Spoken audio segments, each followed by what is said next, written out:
Lebih lengkap mengenai pembekalan calon menteri dan wakil menteri, kita tanyakan jurnalis Kompas TV Triksi Valencia di Hambalang, Bogor, Jawa Barat. Triksi, hingga kini siapa saja yang sudah datang dari para calon menteri maupun wakil menteri hingga kepala badan?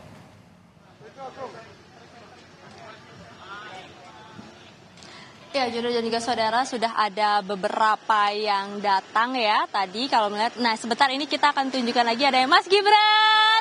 Ya, yang baru hadir ini adalah Mas Gibran mengenakan kemeja putih juga. Jadi memang sudah terkonfirm ya bahwa Wakil Presiden terpilih Gibran Rakabuming Raka juga sudah hadir di Hambalang atau kediaman Prabowo Subianto. Nah, sebelum itu sudah ada beberapa calon menteri yang datang dan maupun juga kepala badan ini ada lagi yang datang. Memang terus berdatangan. Ini adalah Prasetyo Hadi, anggota Partai Gerindra. Dan kemudian juga tadi kalau misalnya kita melihat ada dari yang pertama hadir ada Yusril Iza, lalu kemudian juga sudah ada beberapa seperti Sri Mulyani, Erlangga Hartarto, Nusron Wahid, Erick Thohir, dan beberapa calon menteri yang sudah hadir maupun juga beberapa menteri yang memang yang masih berada di dalam kabinet Indonesia Maju saat ini juga sudah beberapa hadir dan masuk ke dalam. Karena memang dari agendanya pukul 7.30 waktu Indonesia bagian Barat sudah harus tiba di Hambalang, kemudian nanti pada pukul 8 ini akan dimulai, yakni agenda pembekalan yang akan diberikan baik dari Prabowo Subianto maupun juga dari ahli atau profesional yang diundang untuk bisa memberikan arahan, untuk bisa memberikan ilmu-ilmunya.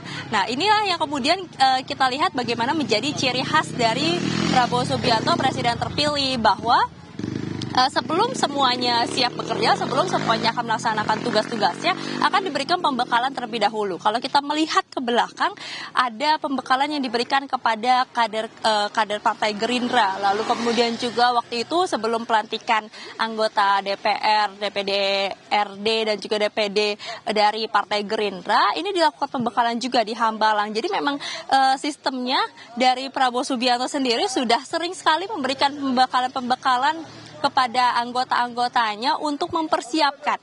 Yakni ini yang menjadi tujuannya adalah untuk memastikan bahwa bukan hanya bersedia bertugas, tapi juga memastikan bahwa memang sudah siap dari segala materi, siap dari segala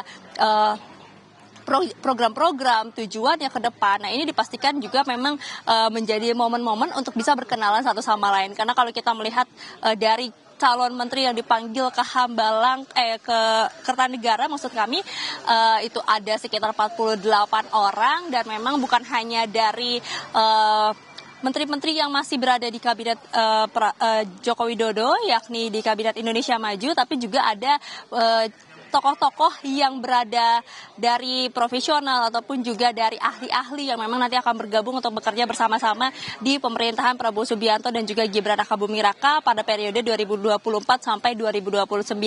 Jadi kalau kita melihat dari tema ataupun juga dari agenda pada hari ini, bukan hanya pembekalan tapi juga ada pengenalan. Jadi ada perkenalan satu sama lain, yang berarti ini akan ada momen-momen untuk mereka bisa berkenalan, untuk bisa saling tahu satu sama lain, yang diharapkan juga ini bisa mempersolid lagi dari kabinet-kabinet yang nanti akan bekerja bersama-sama pada pemerintahan Prabowo Gibran.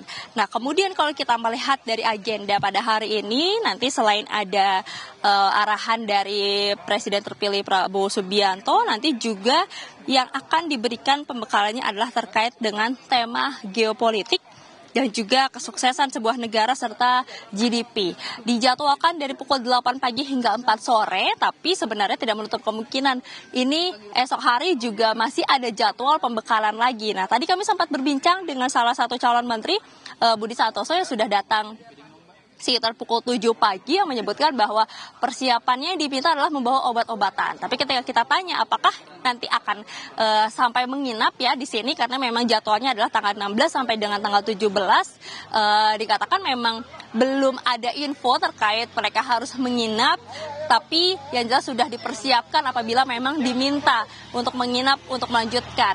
Nah, kemudian juga kalau misalnya kita melihat dari pemanggilan, sebentar Yudo dan juga saudara, ini yang baru datang adalah Mas Agus Harimurti Yudhoyono, sudah tiba, masih terus berdatangan ya sampai saat ini ya. Ini ada rombongan-rombongannya juga ada mobil lagi yang memang sebenarnya diharapkan ketika mobil ini datang, kendaraan ini datang, itu adalah Teuku Rifki, sekjen dari Demokrat. Diharapkan mereka bisa membuka kaca sehingga kita bisa melihat dan bisa berbincang ya sedikit sebelum masuk ke dalam untuk menerima pembekalan. Saya lanjutkan lagi, Juno dan juga saudara. Tadi kalau misalnya kita melihat dari pemanggilan para calon menteri dan calon wakil menteri maupun juga kepala badan itu kan dibagi harinya.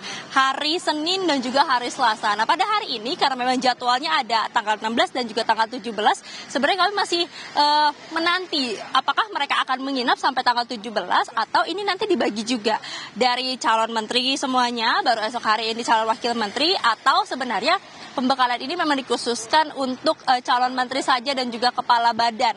Nah, ini yang memang kami harus mendapatkan konfirmasi lebih lanjut, Yuni dan juga saudara, karena kalau misalnya kita berkaca pada agenda pembekalannya, memang arahan ataupun juga pembekalan yang diberikan ini berbeda dari hari ini maupun juga esok hari. Jadi memang sudah ada spill-nya, esok hari itu akan membahas terkait apa pembekalan yang diberikan.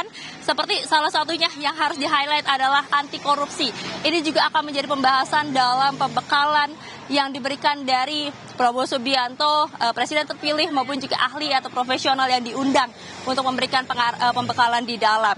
Terkait dengan anti korupsi tentu kita sudah mengingat juga bagaimana pesan dari Prabowo Subianto, Presiden terpilih pada saat pidato yang menyebutkan jangan meminta orang-orang menterinya atau menteri-menteri yang ada dalam kabinetnya untuk mencari uang dari APBN. Nah, jangan sampai ini yang menjadi harapan dan juga yang menjadi perhatian khusus bagaimana dalam pemerintahan Prabowo Gibran juga meminimalisasi bahkan menghilangkan korupsi, penggelapan dana maupun juga permasalahan keuangan yang ini bisa merugikan negara. Nah, ini yang kemudian juga menjadi pembekalan pada esok hari tanggal 17 Oktober 2024, dan selain itu juga ada terkait dengan lapangan kerja masa depan maupun juga tema komunikasi. Jadi ada banyak sekali memang tema-tema yang kemudian menjadi perhatian khusus yang dipilih untuk kemudian bisa dibahas, diberikan ilmunya, dan harapannya adalah ini juga bisa menjadi dasar ataupun juga dari standar bagi para calon menteri, calon wakil menteri dan juga kepala badan dalam bekerja ke depannya di periode 2024 hingga 2029 dalam pemerintahan Prabowo Gibran. Harapannya memang bukan hanya mendapatkan materi-materi saja membuat mereka solid melalui pembekalan pada hari ini, tapi juga bagaimana keseluruhannya ini bisa bekerja bersama-sama sesuai dengan program, sesuai dengan tujuan, visi misi, sesuai dengan asta cita yang sudah dikampanyekan, maupun juga nantinya bagaimana nampaknya ini ada doorstop di belakang, namun kami harus mengkonfirmasi ini siapa yang memberikan keterangan, Juno dan juga saudara, karena memang setiap ada kesempatan yang membuka kaca, ini bisa memberikan pernyataan. Oh ya, kami mendapatkan informasi ini adalah Mutia Hafid, dari Partai Golkar yang memang digadang-gadang akan menjadi Menteri Kominfo, Menteri Komunikasi dan Informatika. Nah, itu tadi yang sudah masuk, tapi kami bisa melihat ada beberapa lagi yang juga akan masuk ataupun juga tiba ke Hambalang, Juno dan juga saudara. Dan lanjut lagi, tadi harapannya atau tujuannya adalah bagaimana pembekalan ini bisa membuat para menteri sejalan dengan harapan, dengan program visi misi yang diemban oleh Prabowo Gibran yang sudah disampaikan kepada masyarakat pada saat kampanye, janji-janjinya, yang juga nanti kita akan lihat realisasinya pada pemerintahan Prabowo Gibran yang tentu sahnya adalah pada tanggal 20 Oktober 2024 setelah dilantik. Nah, inilah yang kemudian kita akan lihat kinerja-kinerjanya, karena bukan hanya ketika dalam pemilihan saja Prabowo Subianto dan juga timnya ini menseleksi calon menteri, kepala badan maupun juga wakil menteri, tapi juga tentu ke depannya bagaimana kinerja-kinerja yang juga dilihat, yang dirasa ini bisa mumpuni, bisa berkoordinasi bersama-sama untuk merealisasikan janji-janji dan juga program-program dari Prabowo Gibran sendiri. Jadi kita akan nantikan hasil dari pembekalan maupun juga kita akan lihat bagaimana kinerja dari para menteri, wakil menteri, kepala badan dalam pemerintahan Prabowo Gibran pada dimulai dari tanggal 20 Oktober 2024.